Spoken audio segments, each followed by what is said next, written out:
I'm Joe Lampell.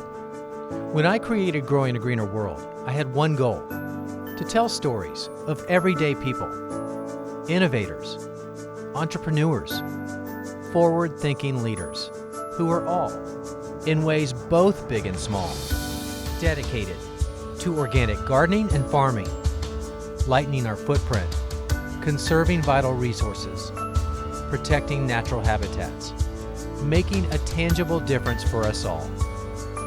They're real, they're passionate, they're all around us. They're the game changers who are literally growing a greener world and inspiring the rest of us to do the same. Growing a Greener World, it's more than a movement, it's our mission.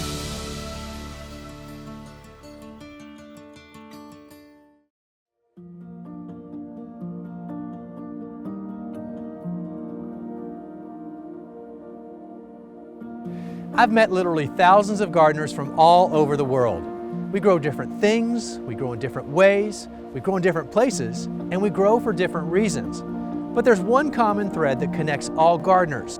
We love experiencing other people's gardens. And I'm not just talking about those painstakingly beautiful public gardens. You know, the ones where you pay a fee just to get through the gate.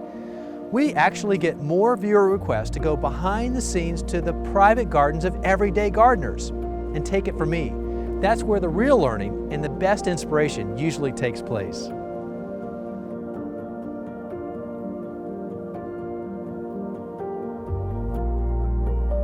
When I was little, I used to go spend some time with my grandmother in the summer. She had a beautiful garden and she would take me out there, show me the flowers.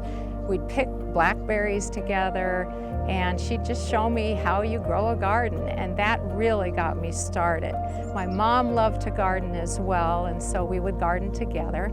And then by the time I was 16, I started growing my own vegetable garden. I would grow tomatoes and zucchinis, that type of thing, and I really loved it. And I do think that the early seeds came from my grandmother. Those seeds took off, and they haven't stopped growing. Susan Mulvihill has spent her life in the garden as a columnist for the Spokesman Review in Eastern Washington State, as a master gardener in Spokane County, as the co-author of the Northwest Gardener's Handbook, and as the creator of Susan's in the Garden, a popular website and blog that I personally have been following for years.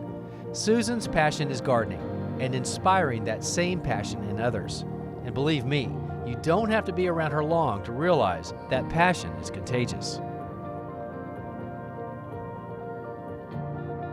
Well, Susan, I have to laugh because as we were pulling up here, the GPS was sending me down the road, but I saw your perennial bed and I knew right away this was your place. A gardener definitely lives here. Yes. Do you think I have enough flowers?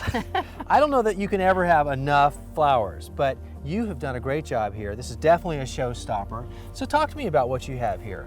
I have planted just about every kind of flower that I love.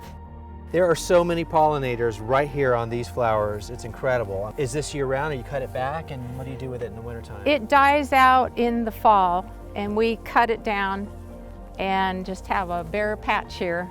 But it gets covered with snow during the winter, so you don't see it. Yep, I bet it does.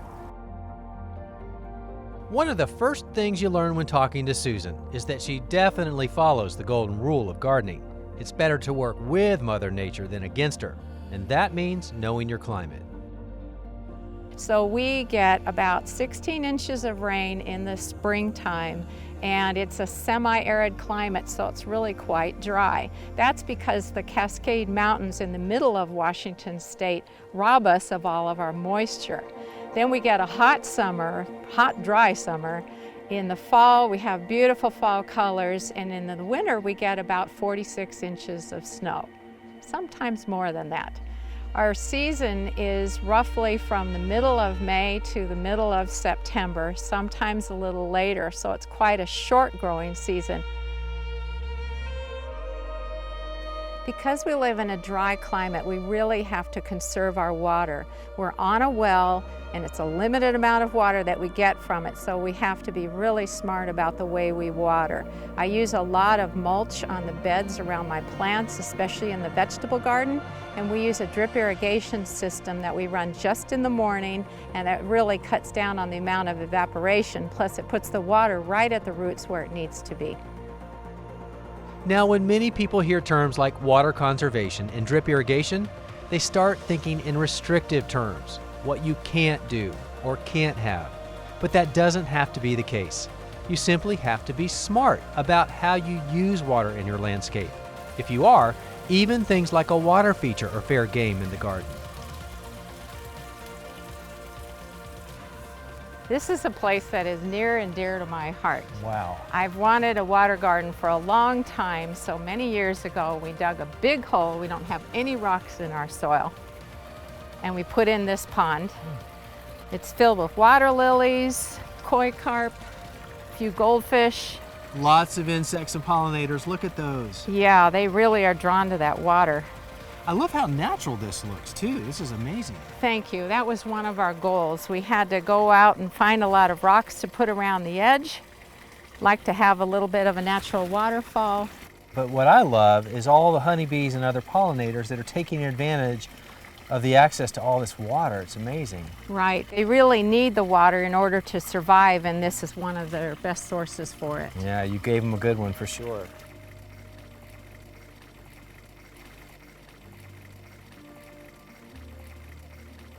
Every gardener has to go through a learning curve, and Susan was no different. Hers came when she and her husband Bill first moved to the Pacific Northwest in the late 70s and realized they weren't in Southern California anymore. So we bought this 5 acres, and as the house was being built, we were looking at it thinking, oh my gosh, here's this big blank piece of land. What are we going to do with it? There was a front lawn, a back lawn, a little bit of a foundation planting, and that was it. So we sat down with pen and paper and started drawing out plans. First thing we needed to do was to put in a windbreak because we live in an area that gets quite a lot of wind, and so that was an important first thing. So we knew open property is not good for attracting birds because they want to feel safe. And so that's why we planted thickets of shrubs, that type of thing, lots of trees. Having a big piece of property gave us the opportunity to plant a lot of things, and having an orchard was right at the top of our list. We were really excited about growing tree fruits, so we planted 12 of them the first fall. And by the next spring, we only had 3 left because the deer had wiped out the other 9.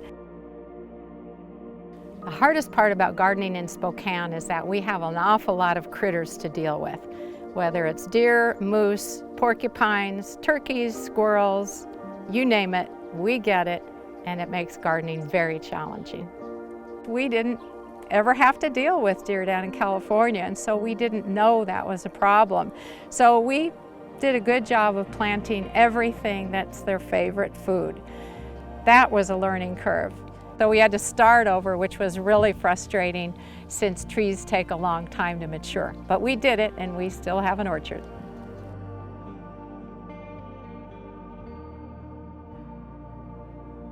Okay, well, I bet this is your favorite place. It is. I love working in here. I love growing healthy, fresh produce.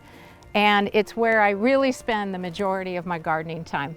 Yep, tons of raised beds, totally healthy plants, very diverse. You have it all going on right here. Susan has a total of 26 raised beds that she uses throughout the growing season, and they provide her and Bill with nearly all of their food. But over the years, she's come up with a whole host of improvisations that make gardening easier and even extend the growing season. So I like this hoop house that you have here out in your garden, but here we are in the middle of the summer. You've got things growing in it now. Yes. But I'm betting that this is mainly for the winter time. It is mainly for the winter time. I wanted to experiment to see if I could grow veggies through the winter months, which is usually not possible. Bill and I built a hoop house that is lightweight, it's very portable, we can move it around in the garden. It covers 2 raised beds, and in it I grow really cold tolerant vegetables. So the key then is to find the most cold tolerant varieties, and that's it? No supplemental heating or anything else? No, we really wanted to have a goal of not using any electricity whatsoever, so it's really just the sunshine that's warming it up. So how much do you think you have invested in that whole thing? Maybe $200. And it should last a long time.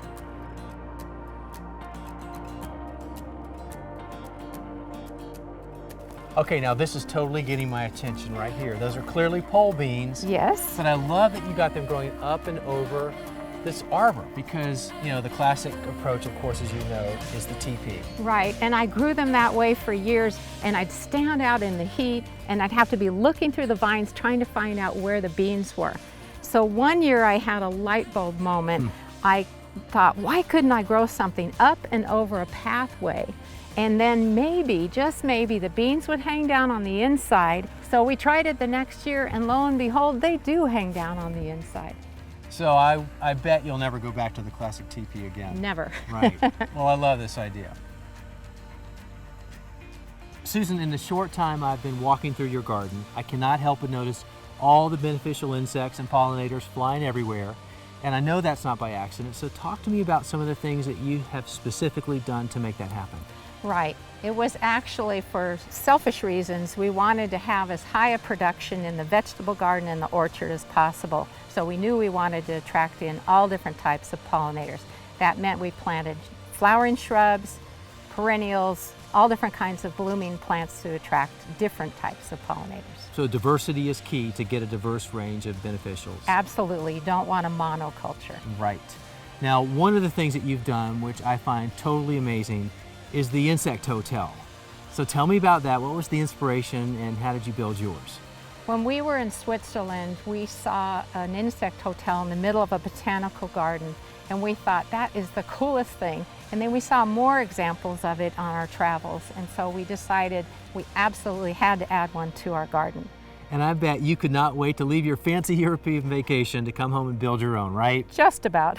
So how long have you had this up and running now? This is its 2nd year. The first year it was kind of quiet. Then this spring, oh my gosh, there was so much going on because the mason bees were hatching from there. They were coming out, mating, and then laying eggs and starting that whole cycle all over again. So now it's quiet. Yeah, well, just wait till next year. I know, I can't wait. Well, like Susan, the first time I saw an insect hotel, I knew I had to have one for the garden farm. So naturally, I recruited our DIY guy here, Todd Brock, to help us build one. Well, building is a stretch. There's really not a lot of building involved with this. This is a super simple project. Well, really, we're just mimicking what happens in nature, what they would go to, insects, beneficial pollinators, solitary bees. We're just really replicating that. Yeah, and you're putting it into a self-contained unit that then you can put near the garden or flower beds or wherever you need to in the landscape. But this is it, and it's totally free. I'm telling you, Joe, literally free, not a dime spent. This is all scrap wood, found materials from the landscape. If you're spending money on this project, you're doing it wrong. Well, I love that. And so let's start with the basic structure right now. Really, it just looks like a birdhouse pretty much. Yeah, the size and shape is dictated only by what you have on hand. These are scrap boards that I had in the workshop from a different project. So that's why it's this size and shape. Yours might be the size of a small birdhouse. I have also seen these take up the entire wall of a garden shed or a barn. So it's entirely up to you and what you've got to work with. Well, and it just dictates how much of what you find outside you're going to use to fill it up. And that is the point. All of these are found objects. We have sticks and twigs and... Right, and you're not limited by what you would find in nature. You've got flower pots, cord bricks, work great, the kind with the holes in them. You can use cinder blocks. You know what, drinking straws are a great addition to something like this. The key is you're looking for holes. You want nooks and crannies, crevices, cracks. That's what's going to replicate the tunnels, the burrows that these insects would be creating or using out in nature, and that's the key. So once you've got your box and you collect a bunch of materials, you just start stacking, and the idea is to sort of take like objects and sort of keep it all together. So you know, maybe throw a couple of those sticks in there. Okay.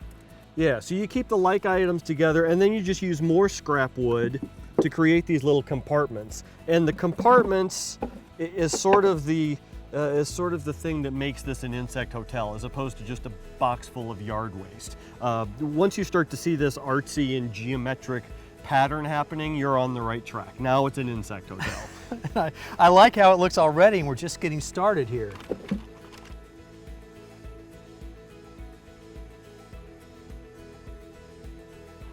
Joe, you mentioned how artsy this project is, and with art there are no rules.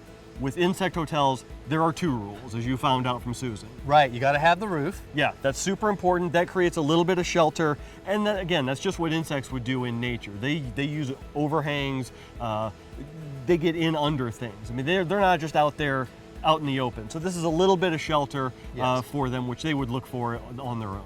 Right, and then when you put it out in the garden or wherever this is going to live, you want to give it a south-facing orientation. And that's for sun, right? Yeah, that's for sun. That gets them up and going earlier in the morning, gets them warmed up, and gets them on their way to do what they do best, right? Well, then this is ready for them. We can mount this in the garden. You can put it on a fence post. You could mount it to a tree. Again, whatever works for you in your situation. And the best place for us is the garden farm. Now, we're going to have all the information you need to build your own insect hotel, as well as other ideas and inspiration. It'll be on our website under the show notes for this episode. The website address, it's the same as our show name. It's growingagreenerworld.com. All right, what else do we have room for?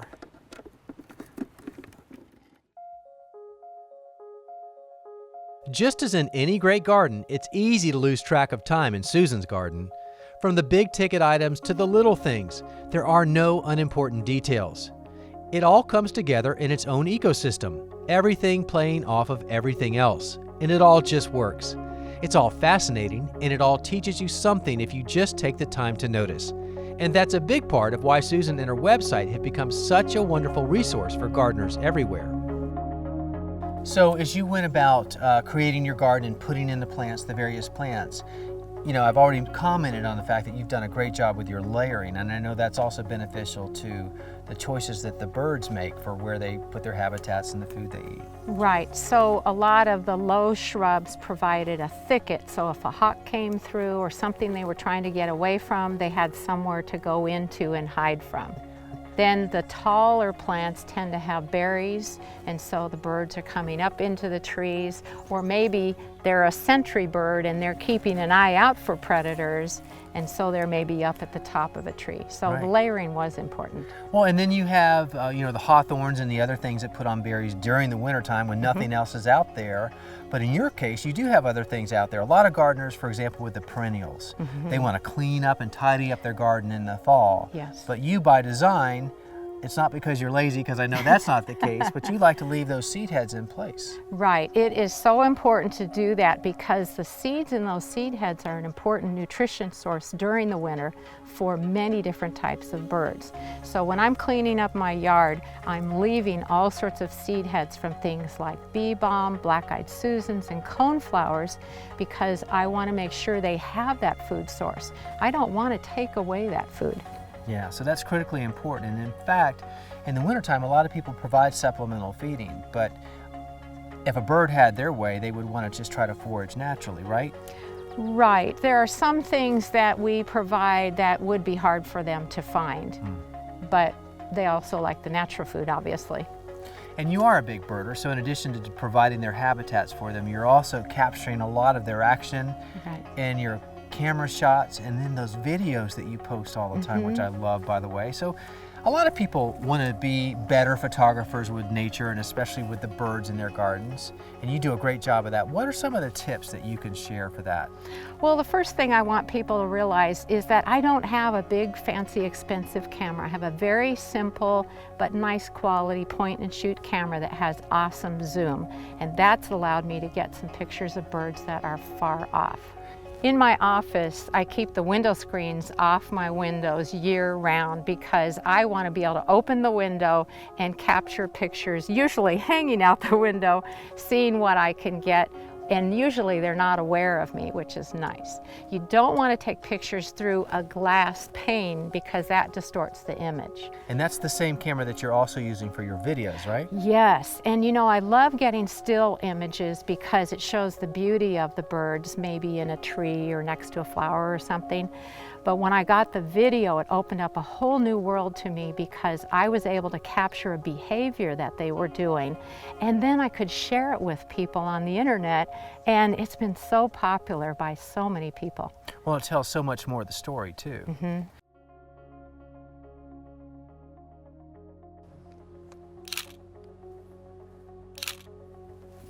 You know, gardening and photography do seem to go hand in hand.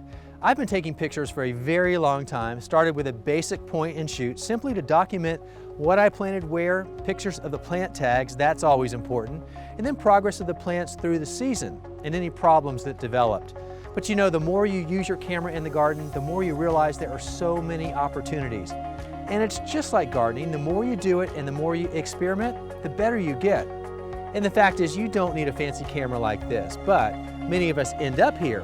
But a basic point and shoot these days is so good.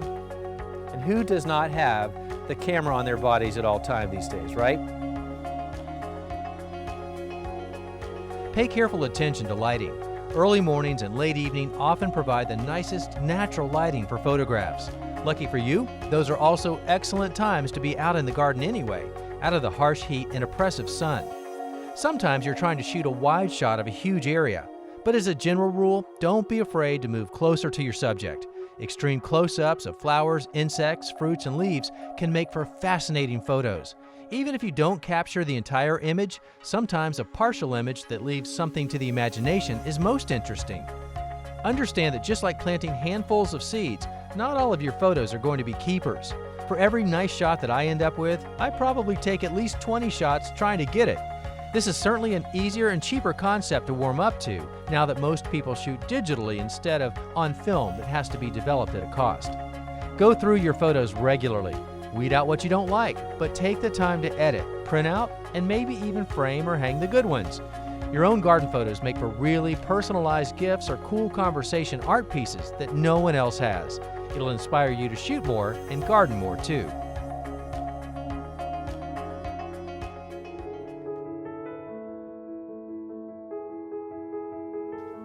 The garden that Bill and I have created together feels so complete to me. I love the flowers, I love all the wildlife that we get to experience every day, and I love all the food that comes out of the garden. I think there's been a huge disconnect between the old days when everyone had a garden in their yard and now. What happens is kids go to a grocery store, they have no idea where potatoes come from. They don't know that a tomato grows on a plant. People need to know how to grow their own vegetables so that they can lead a healthy lifestyle and eat their own food that's been grown without any chemicals. Because I'm a garden writer, I feel it's very important to practice what I preach. I'm constantly giving advice to my readers, but I want them to know that I do exactly what I say. I do not believe in using chemicals. I do not use them in my garden, and I feel that they have such an adverse effect on our environments. I think that society really needs to break the habit of reaching for the can of chemicals. I believe we should all be good stewards of the environment, and as gardeners, we have the opportunity to make that choice every time we step into the garden. Well, meeting Susan and Bill and spending time with them was like catching up with longtime friends. And then following Susan over the years through her blog and website and her photos and videos told me that she was my kind of gardener. The kind of gardener that understands how everything in nature is connected in one way or another, and how our actions can either add or take away from the overall health and biodiversity of this environment. Thankfully though, they take their role as stewards very seriously, and because of that, this has become a pretty incredible place for all who come to visit.